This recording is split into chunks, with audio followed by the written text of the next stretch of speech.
Sir क्या आप चाहते हैं कि आपका लिविंग अपार्टमेंट आसमान की बुलंदियों पर हो? सर क्या आप चाहते हैं कि आपका ऑफिस भी उसी जगह यानी कि आसमान की बुलंदियों पर हो? सर क्या आप चाहते हैं कि आपके मेहमान आए और वो भी आसमान की बुलंदियों पर 5 स्टार होटल्स में ठहरे? ये एक जगह ही मुमकिन हो सकता है? जी सर, अभी तो सर अल्फतेह स्टोर 1,20,000 स्क्वायर फीट के ऊपर भाभी जब शॉपिंग करने जाएंगी तो थक जाएंगी, मगर स्टोर खत्म नहीं होगा। और तो और बच्चों और बड़ों के लिए इतनी एंटरटेनमेंट है कि आप दुबई भूल जाएंगे सर।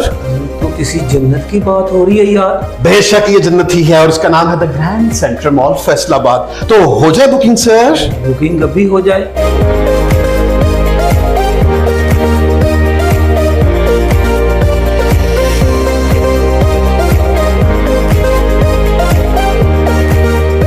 तो आज का बुकिंग टारगेट तो हो गया पूरा, अब आपकी बारी है।